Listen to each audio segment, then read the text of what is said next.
All right, so for those of you that don't know me, my name is Joe. I was thinking a little bit about, I guess, in the car ride over what I was going to really talk about. So I just figured I'd talk about kind of how I got into real estate and kind of what brought me here. Because I always think that's kind of like interesting how like when you look back, you're like, how do you end up where you are today? So the very first thing in real estate, like I've always wanted to be in real estate. I've always liked real estate. And I would say about, like I was a junior in college, didn't know anything about it. My friend gave me this book. I'm sure you guys know Rich Dad, Poor Dad.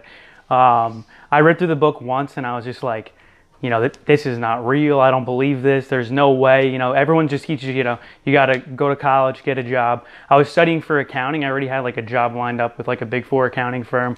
I was like, I'm going to make great money. I was like, I don't care about real estate, whatever. I'm just going to work in accounting the rest of my life. So I wound up learning a little bit more. I learned about wholesaling, how to do that. And then I got an internship in tax prior to me graduating. And I started looking at people's tax returns and I'm like I'm doing like 100 tax returns a day. And I'm like, okay, real estate. I'm like, why do these people own all these buildings? They own businesses, buildings, every single person was the same exact thing. And I like asked my partner and he was like, I was like, what's going on? Like all these people just own a business and own real estate. And he's like, dude, you got to be in real estate and own a business to make money in this world. Like you can only work for someone for so long. And I think in sales, you can make a lot of money, but you got to work for yourself. You got to own real estate, honestly, for the end goal.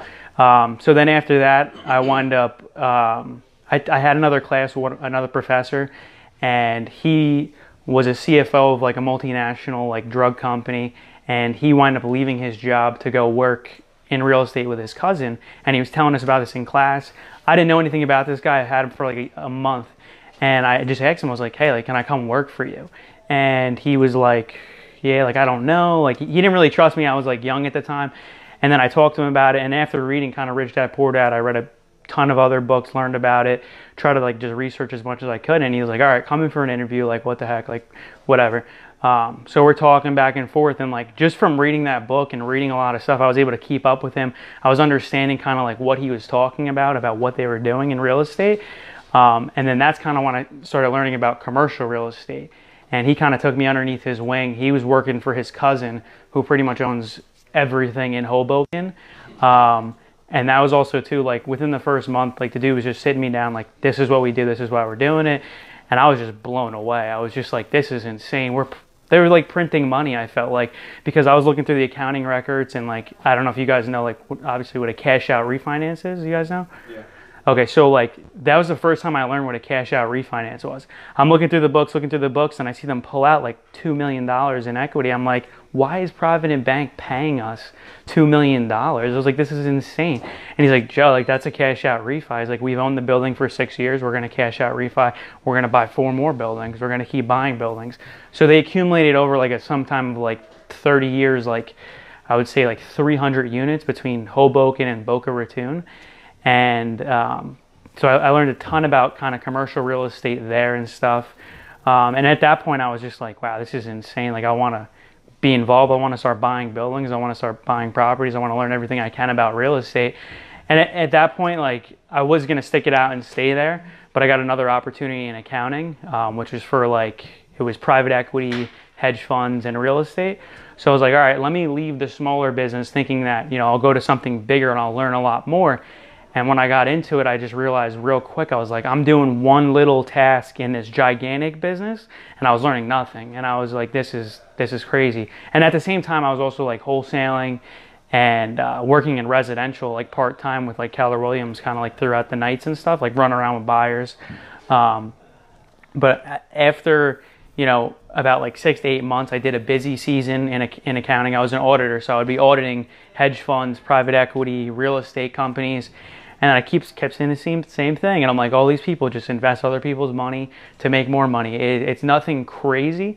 But then when I look at, smaller residential real estate and I see like the successful people, most of them started off by buying a couple rentals. Same thing with a guy in Hoboken. He bought one rental, and then this was before Hoboken was even a thing. Like supposedly back in the day, Hoboken was like, no one cared about Hoboken. Trashy. Yeah, like supposedly there was like a lot of garbage, and everyone's like, you don't want to, Hoboken is terrible, it's never going to be anything.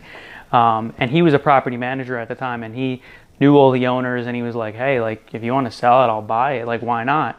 And that's how we started accumulating buildings. But going back to the accounting side is like, I felt like I was in the same kind of rut where I was just like, I'm making good enough money to where like I don't want to leave, but at the same time I'm like, everyone's fighting over a $5,000 raise next year. Like it's like that kind of competition. I'm thinking in my head, I was like, I can close one more real estate deal, and it's just like I can make the $5,000. I don't need to worry about fighting with someone over a job, honestly. And I was putting in like 80, 90 hours a week, and I was just like, this is not for me. So then my buddy reaches out to me and goes, hey, like, you like real estate, you like commercial real estate. Why don't you, leave residential, come work in commercial? So I was like, like, I don't know. Like, you're pretty much the same thing as residential. You don't make any money off the gate. It's 100% commission. But he's like, no, dude, like, tell me, like, telling you, like, it's worth it even if you come for the sales training. So I was like, all right. I went for the meeting, talked to the guys, and like, their whole sales program is like designed from IBM, Xerox, all the top. Like, if you ever honestly read Rich Dad Poor Dad, where it kind of tells you like, oh, you got to go work in sales to learn how to negotiate, how to talk to people. And I think that was the biggest thing. I was just like, you know what? Like, I heard it, and I was like, there's the opportunity. Let me go take it. So I was like, left accounting, and I was just like, okay, I'm starting at base level commercial real estate. They pretty much break you down, and just you're learning how to business, like, start from the ground up, like how to build your own business, build a book of business, and kind of just learn and grow.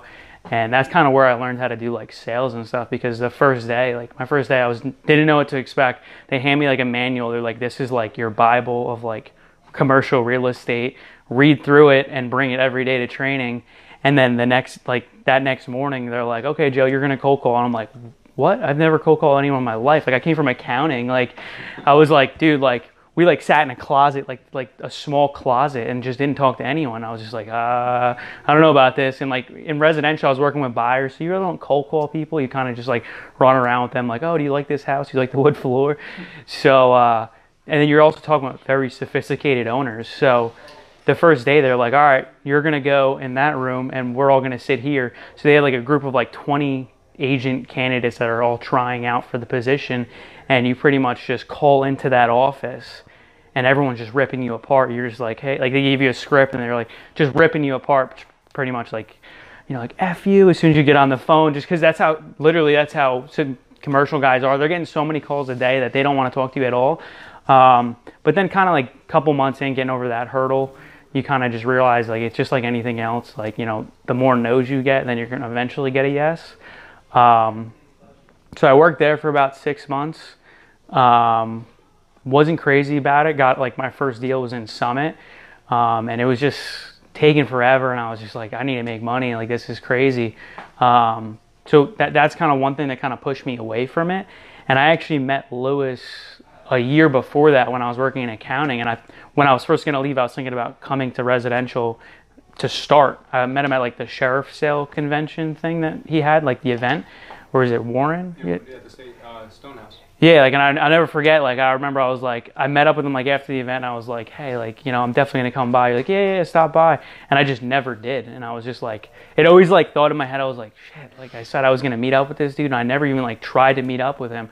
So later on I was like, all right, I don't know if I like reached out, I like might have like emailed you or called you, but or stopped in, and I literally just came back in. I was just like, you know what, like I want to learn how to do like distress inventory and stuff like that, because just from seeing guys in commercial and kind of the real successful ones where they started, I mean, majority of them, it was old money, but a lot of the really, really good successful ones, they started off with smaller portfolios and just kind of just kept leveling up and just didn't stop. Like most of the time they're like, all right, we got 10 properties now. How can we turn these 10 properties into 20 properties, and just keep buying and buying and buying.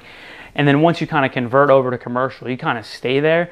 But a lot of these guys, you look at them and you're like, how do you buy these properties? And, most of the time it's just they started off buying rentals with their cousin, and they'd be straight up about it, and they're so humble, like it's just unbelievable. So that's kind of how I ended up here. And I'm definitely happy to be here because I'm learning a lot about like distressed stuff, short sales, all interesting stuff, how to just pick up deals pretty much with no money. And I think that's the biggest thing too, is you can find a lot more opportunity in residential for like no money down and stuff like that. It's definitely easier to source money in commercial, but I think finding the deal in commercial is 10 times harder. Because if you find a deal in commercial, you can like be like, hey, you know, Ed, this is making $60,000. Like, do you want to go halves on it? It makes sense. But sometimes residential doesn't make sense, but then you can find a hard money partner and go that route. So that's kind of like where my mindset is, try and grow the residential portfolio into a commercial portfolio eventually over time. And that's pretty much it. Awesome, bud. Good. Guys, questions, please. Petros? I've heard you talk, I've seen your character, I've seen your hustle. Was this evident when you were a kid, or did you just develop that as you got older? Good question. All right, so when I would say, I've been working since I was like 14. My first job was I worked at a paintball field for like 10 hours a day, and I was actually big into paintball. I played national paintball from the time I was like 14 to like 21. Didn't know anything about paintball, just it was a close field to my house. And to be honest, the only reason why I took the job was because they buy me lunch. That was the only reason why. Like, my boss was like, yeah, I'll pay you $100 a day and just buy you lunch. And I was just like stoked. I was 14. No one else would hire you because you have to be like 16 or whatever. And I got to play paintball all day. Like, it wasn't like I was like playing. But like when I first started there, I started to realize like there's like a big opportunity for like used guns. Like, no one knew how to fix paintball guns. And like, since from working at the field, I was fixing so many guns at the time. I just started buying paintball guns for people that were broken, similar to kind of like residential real estate. And I would literally flip guns on eBay, like, you know, similar to even how like a car dealership does. Like, I would, you know, trade up. Let's say you have an older gun, I'd buy your gun with some cash and then just buy something else. But that's originally how I first started, because I didn't have any money to play, and my parents were like, no, like, we're not paying for you to play. Like, this is like not a real sport. I played like baseball, did wrestling, soccer. They didn't consider it a real sport. So I was like, nah. They're like, they didn't give me any money, and it's expensive to play. It was like $60 a week. So like, being 14 years old, like $60 is a lot of money. So like, I worked like a Saturday, Sunday, and I would literally go from like, it was like picnic tables inside the thing, and just be like, hey, like, do you want to sell any equipment? Do you want to sell any guns? Like, I'll buy them off you. And like, what I would do is just like, you know, I would know, but I'd be working. So like, I would tell my boss like, hey, like, can you front me the money for my work schedule? And then I'll just buy these guns. And then I just kept flipping the guns that way. But then that kind of led up until, I would say, like, I guess that's kind of like where like the hustle mentality came from. Just buying and selling guns. And I was just like, it's kind of the same thing as like buying and selling real estate. You're dealing with people, you're, you know, making that quick margin. Obviously, it's way bigger in real estate. That's kind of what attracted me to wholesaling.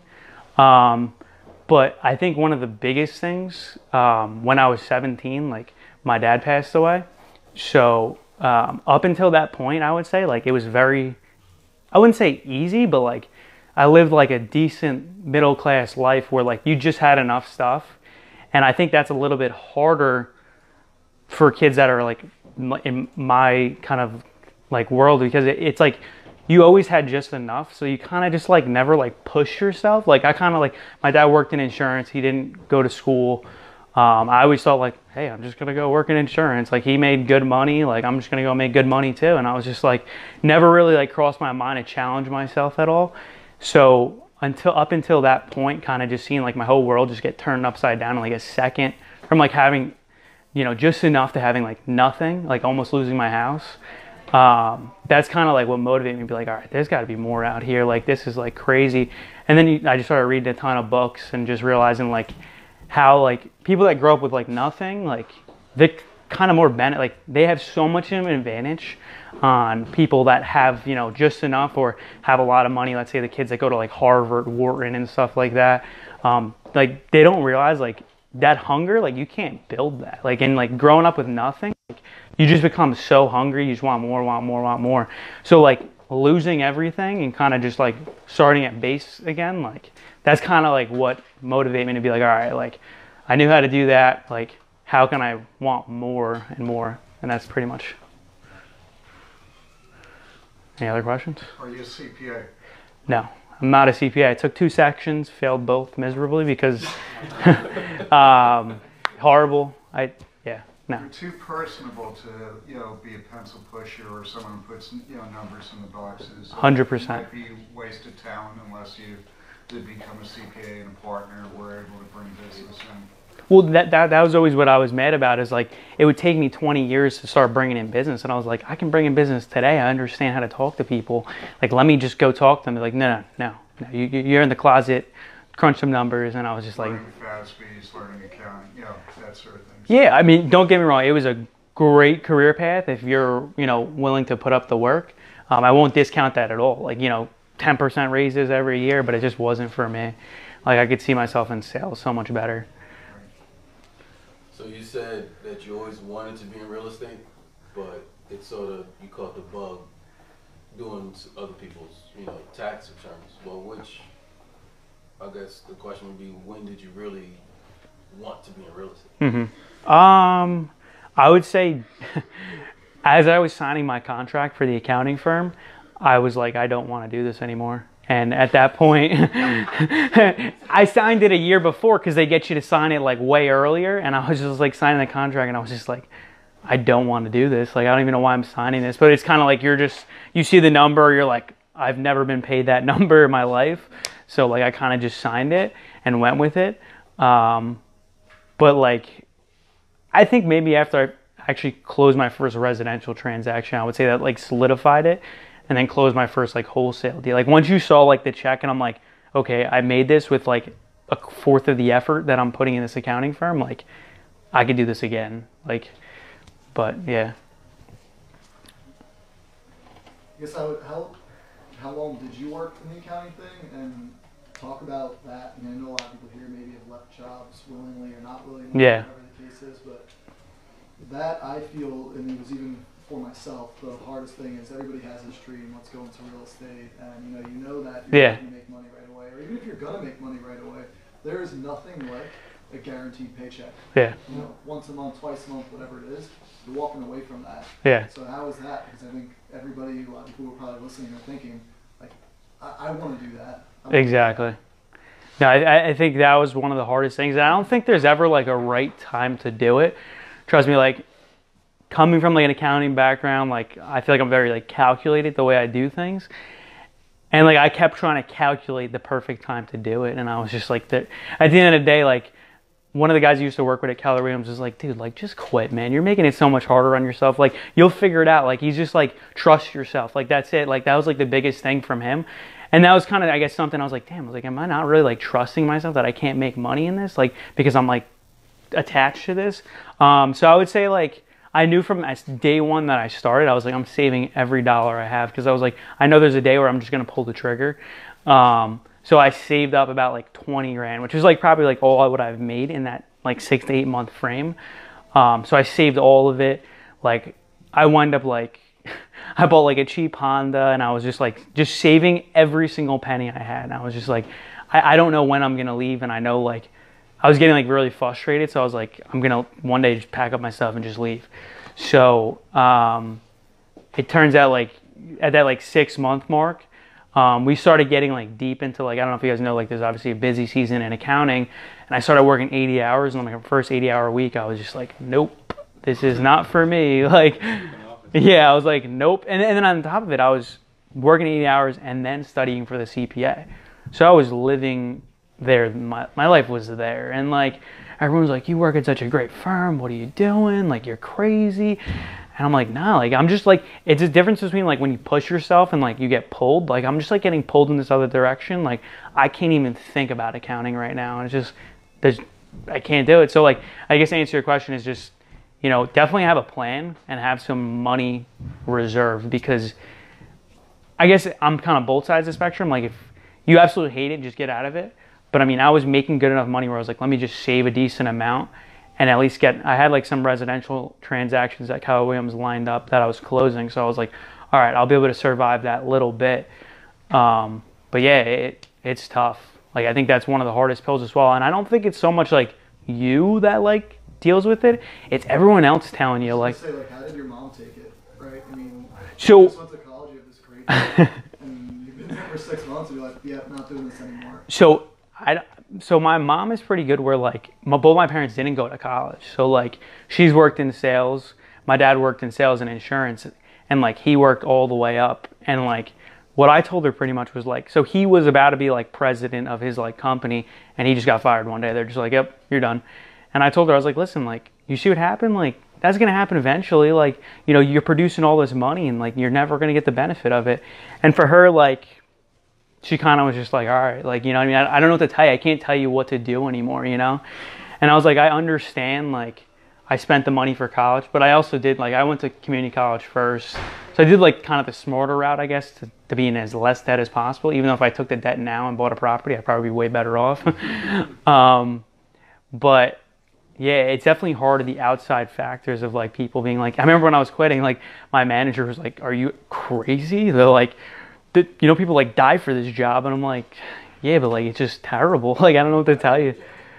Like yeah, they die in the job. Yeah. Sales is in your DNA. Huh? Both your parents were salespeople. Yeah. It's in your DNA. You gotta be true to your nature. Exactly.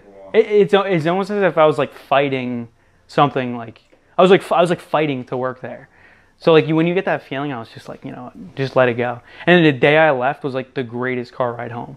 I was just like, I have no money right now. Like I had like my money saved up, but I was just like, I don't care. So free. You were so Yeah, dude, I was just like, yo, this is awesome. Like a weight lifted off your yeah, 100%. Where do you see yourself in 5 years? In 5 years, I think, you know, probably have 10 properties, residential, and my goal, honestly, is to try and help as many people as possible on like the distress side, but I really want to be hitting upwards of like almost like, you know, 40, 50, 60 transactions a year to just support buying rentals. But that's kind of goals in my head, like 10 properties, you know, be doing at least like 40, 50 transactions to support that to a point where I can just start flipping myself. The technique which you mentioned earlier, cash out, where, you know, how much leverage do you need to do that? So you mentioned someone took the equity out of one unit and then bought several more. Yeah. What's that called again? Cash out refi, Right, so cash out refinance. refi. Usually LTV is anywhere from like 50 to 70. I mean, sometimes I think max in residential could be a little bit higher. The commercial guys don't want to go that much higher. Like they'll rather do 50 or 60, but granted they have an $8 million building. So like pulling out $4 million versus like 100 grand in residential, like is a big deal. Like that 4 million can go on another building, you know? Right. So I guess it's a little bit different, but yeah, it would be like anywhere from like 50 to 70. Thank you. In residential, the lenders I work with do 80. Yeah, I was gonna say like there are some I know do a little bit more. Residential, I mean commercial, they usually won't. That's just from my experience. Maybe they do. I don't know, but. How'd you get over your fear of cold calling since that wasn't your thing? Because I know a lot of agents struggle with that, and you're really good at it, by the way. Like getting the tone. I honestly, I think it was just one. You got to watch like Boiler Room and Wolf of Wall Street. Every morning. Yeah. Glenn Ross. Yeah. I'm not crazy about that movie. I don't know why, but like, That scene. yeah, the one scene is amazing. And I think it's just consistently doing it. And I think listening, I think the best thing you can do is listen in. Like where I used to work in commercial, like we were all just on the sales floor and like everyone's just, it's kind of like, you know, like a stock trading floor a little bit, but like not as crazy, but like everyone's calling all day. Like our metrics there were like, you got to make 50, 60 calls a day, you know, book 5 to 7 meetings and then do, you know, however many proposals a week. And pretty much like if you couldn't do that, like it was just like all right, man, you probably should leave. Yeah, what's the space? Yeah, because it's not like we're paying you to be here, but it's just like if you can't even hit those basic, and those were like lower than average numbers, like you'd want almost like double that. Like you want to hit like 100 calls a day, talk to this many people, and that was kind of like the whole thing. But I think just consistently doing it, and I think it's funny because I feel like it's easier to talk to commercial, very sophisticated, like a Walgreens guy is way easier to talk to than a distressed seller that is about to lose their shit, because like that's like a whole nother technique in itself, because like they're mentally unstable. Like this guy knows his stuff and he's just gonna look at numbers. So like if you can spit him the numbers and you can prove to him like, yo, this makes sense, or like, you know, he's gonna buy it. but like them, it's a whole nother ball game, which I'm still kind of learning, but I feel like that's kind of helped, you know. But yeah, it's just consistently keep doing it. And also too, like a lot of people say don't use a script, like do a script, but then kind of like go off a script and then just like do your own like thing. Like, you know what you want to say, and you know what you want to ask them, and like don't be afraid to like get screamed at. Like, I mean, I've gotten screamed at so many times in commercial, like stop calling me, blah blah blah. Like, you're always gonna get screamed at, and it's just a numbers game. Honestly, I just think about it like that. Like, you know, the more no's you get, eventually you're gonna get a yes. Yeah, tell me the story you told me about last week where the guy was like, don't call me, and then you called him again. You were telling me last week the guy was like, oh yeah, so I had a guy where he's just like, don't call me for a year or something. I forget what he said. well, no, there was, I think I know what you're talking about. There was one where he was like, I was like, oh, like, are you consider an offer on your property? And he's like, yeah, $1 million. And I'm just like, all right, yeah, all right, fine, I'll give you $1 million. Like, I need to see it first. And he's just like, you can't afford my property, dude. I was just like, how do you know that? And then he's like, F you, man. He's like, you're calling me, bullshitting me. And then he just hangs up. And I'm just like, dude, are you kidding me? Like, maybe I want that property for myself. Like, he doesn't even know me. So I was just like, I put him on a follow-up, and I call him again. And I'm like, hey, man, how's it going? I think his name was like Jim or something. He's like, hey, Jim, you know, this is Joe. I talked to you last week. You told me I couldn't afford your property, but this week, you know, I can afford your property. Like, can I come out there to see it? And he was just like, F you, man. He hangs up. I mean, I got him on follow-up again this week. And like, literally, it's just like, I know he's losing his house. So I'm like trying to help him, but it's just like, you know, this time I might kind of be like, hey, man, you came up on my list here. Looks like you missed a couple payments, but we do look to help out owners in this situation. But yeah, like, you just never know. Like, I've had people, like, even in commercial residential, you call them one week, like, they're freaking crazy. And then, like, you call them another day and they're like it's as if nothing ever happened. And you're like, what the hell? Like, is that the same person I just talked to? Like they curse you out one day, and you just never know. Like, they could be getting in their car, they just got into a car accident, and you call them. That's what I always think about. Like, maybe they just got into a car accident and they're just saying, F you. I had this one I'll never forget in commercials for the AutoZone in Elizabeth, and my like senior partner or whatever like knew the guy personally. Like, he met him at events and stuff, and like he's like, oh, we're gonna get this deal, no problem. Like, I called him up and I was just like, hey, you know, like, I was reaching out, I know you want to, you know, possibly sell your property, we're gonna put together a proposal for you.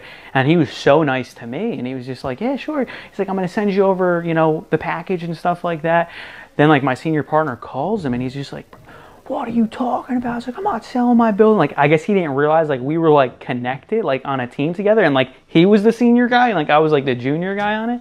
And he was just cursing him out. He's like, I just drove 4.5 freaking hours, and you're calling me on this BS stuff. Like, I'm not selling my building. And then I called him, like, 15 minutes later. He's like, yeah, man, I just sent over the paperwork. And I was just like, dude, like, I was just in his office listening to that phone call. I'm like, dude, are you serious right now? Like, but like, it was just kind of like I built the rapport already. Like, he didn't really trust what he was doing. He thought he was stepping over my toes. But like, we were on the same team. He was like my senior partner. Wow. But Just never know. yeah, you just never know. That's too funny. That's great. Anyone else? What are your hobbies? What do you like besides real estate?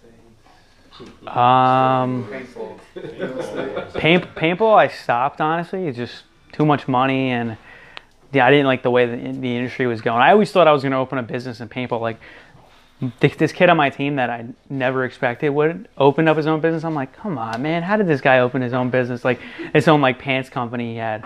But like, I just wasn't crazy about it anymore. I kind of just like fell off from it. Hobbies, going to the gym. Honestly, just I try to focus as much as I can on like real estate in my business, honestly. So I'm like, even though I leave, like, I'm usually at home just browsing, reading, doing other stuff. I definitely want to get into stuff like you guys did, like, because like I always like challenging myself, like, with your mind and stuff like that. Sounded ridiculous. No, it's true, your mind. Because like, because literally, like, it was funny. I was going on an appointment, I think Saturday, and I was freezing. I forgot my jacket. And the kid was like, dude, you want to go to a Starbucks? Like, nah, we're fine. And like, I was like thinking about you guys. I'm like, yo, they're freaking out there, like, in the rain, like, running on a mountain. I was just like, yo, you're out of your mind. But I feel like you need those things, honestly, to kind of like level up. But yeah. How much do you squat? So here's the funny thing. Okay, I'll get to that. I used to be way more serious about working out. Surprisingly enough, yes, I did gain weight, but I did a show, like a physique competition.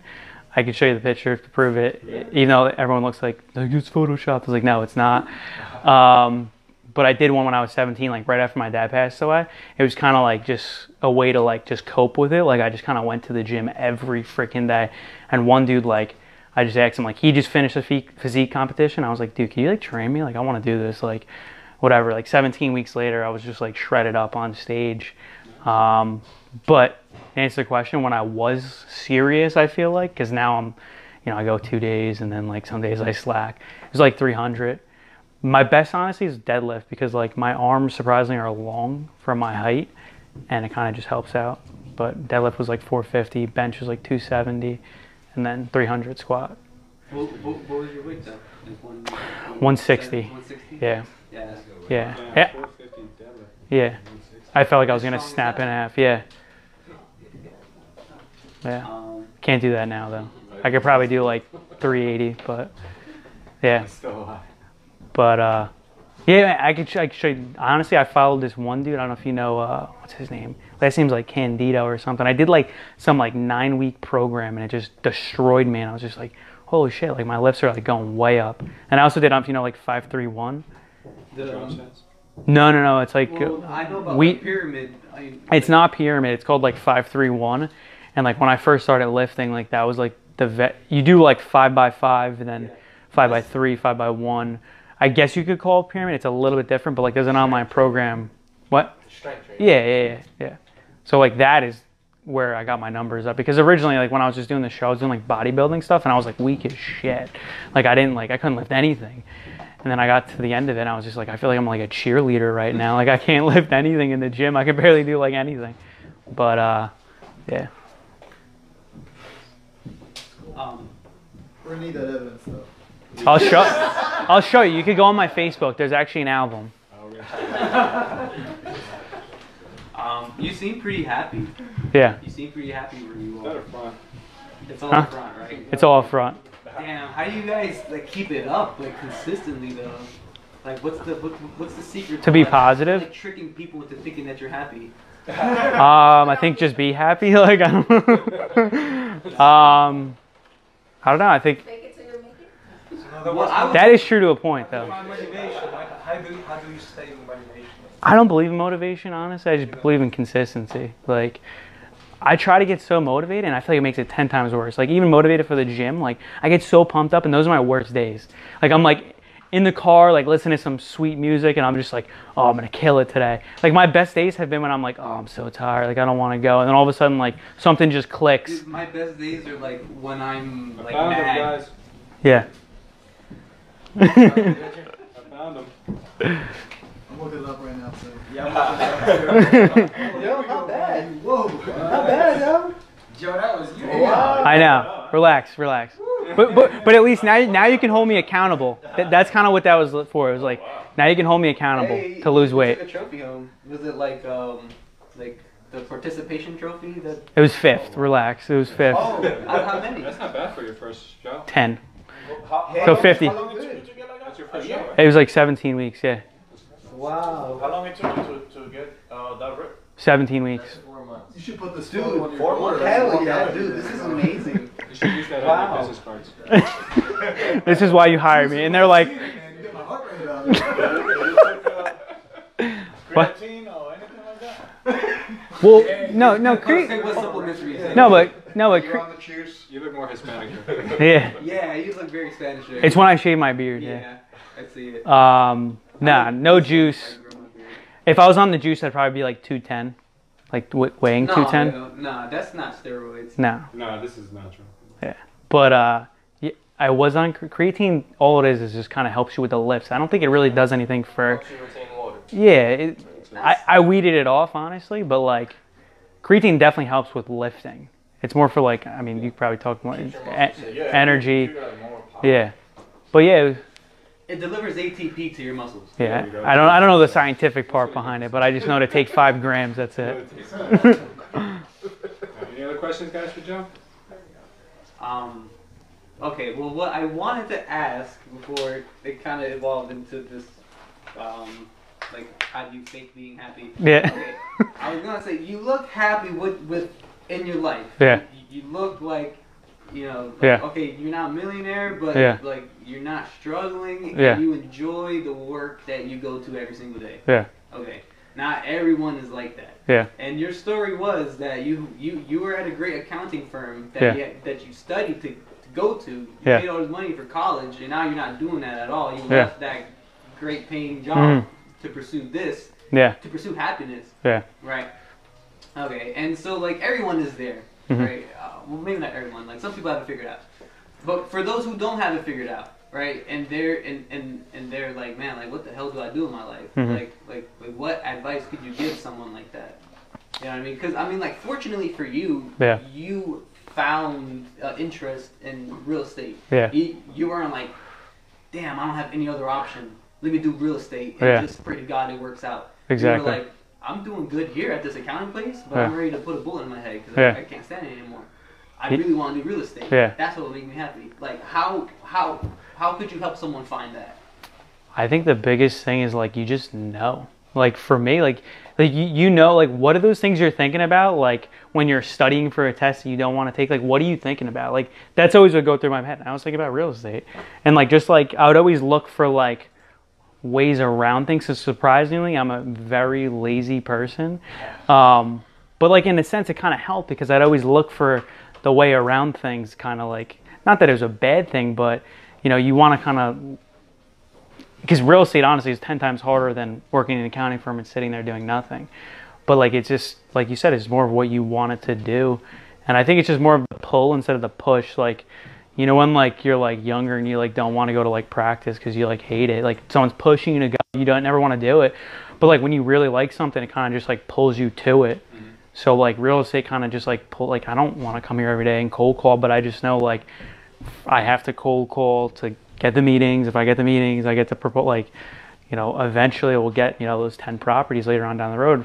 But it's always also too like, you have to find like, I guess, a happy medium of like being satisfied, but also not being satisfied. Because like every day it kind of sucks. You're like, oh, I don't have 10 properties. But like you also have to be like thankful for like, all right, well, I don't have 10 properties, but at least I'm able to make the calls to get to where I need to be. I'm able to like have the resources like you guys here to like help me out. So I think just like, don't ever stop looking, because I think, I don't know, what is it, like KFC or something? That dude like started that company, he was like 67 years old.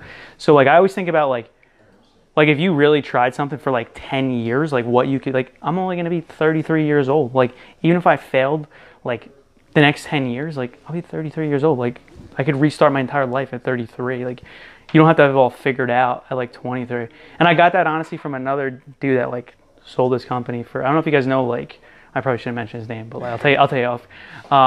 But he sold his company for a ton of money. And I was sitting with him one time and I asked him, like, you know, like, I don't know what the hell I want to do. Like, he's just like, dude, he's like, you can quit your job, fail for the next 10 years and no one cares. Like, no one cares. Like, who knows? Like, 10 years from now, real estate, I don't know. Maybe it's not for me. Maybe, I don't know. Yeah, you just never know. But I think you also won't find out if you hop around too much. Like you got to like go deep into one thing. And I think like doing accounting, doing, you know, multiple different things like is very tough. Whereas like, that's something I learned in commercials, like specialization. I think you mentioned it before. Like you got to become like a specialist. Like, you know, like you don't go to the eye doctor to get like foot surgery. So like you want to be like the specialist, like whether you're like, you know, like Instagram video specialist or something like that. Like and then you become like that go-to guy, just like, you know, short sale. Like this company I feel like is known for like short sales and distressed. So like when we talk, and even like when I'm talking to sellers, they feel comfortable. They're like as soon as you say like we're a specialist, like people just become comfortable because like they know what they're talking about. Like it's completely different than regular residential. So like why would you work with someone that doesn't know what they're doing? I don't know how I got off on that, but No. I mean, like it was relevant. Yeah. To the questions. Yeah. You know, and then like it also, you know, like everything you're saying is very like helpful. You know, Yeah. Like me, I'm taking it. Definitely. And it's true, man. Like you really have to immerse yourself in anything. Mm-hmm. That, you know, because. My mentality is all or nothing. Yeah. Like for everything, you know. I mean, like don't like tip your little toe in the water. Yeah. Like just dive in. I think like my best analogy for that is you got to just burn the ship and just go on the land and just Yeah. go all in. Yeah. I just think about that. I'm just like, all right, I just came in on a ship. They just burnt it. Now I'm stuck here. So how do I find my way out? Yeah. Yes. Thank you, Joe. Anything else? Family, married, kids. Nope, not married. Do not have kids. Don't your plan mom on it still right now. around? My mom is still around. Yep. Brothers and sisters. Brother lives in Florida. Sister lives the town over from me. She's married. Probably gonna have a kid within like next year or so. That's pretty much it. How well would you fare in like a disaster situation? Like there's no electricity. What kind of? Yeah, what kind Like- of disaster? We're talking zombies? I thought of plenty of scenarios. Is it a zombie or like? Like everyone's trying to kill each other for water and food. You know what I mean? Like there's no safe place. It's dangerous out there. Like, yeah. What would I do? Like society has just collapsed. What would I? I mean, Yeah, first thing I how would do well is would try you to. do? How well would I do? I mean, I don't know how well I would do unless I was in that situation. I think I would survive. I think I'm good at finding people that are good at other things. So that's the first thing I would do because I'm not good at everything. So like, I feel like I'm better at finding people to find better jobs. Like, I'll find someone that knows how to make a good fire. I'll find someone that has weapons. Like, I'd rather just go find those people and then just make friends with them and be like, hey, we're gonna be a tribe now, and I'll just help you out. Like, that's my plan. It's just like, I already have people in my mind. Like, all right, that guy has a lot of guns.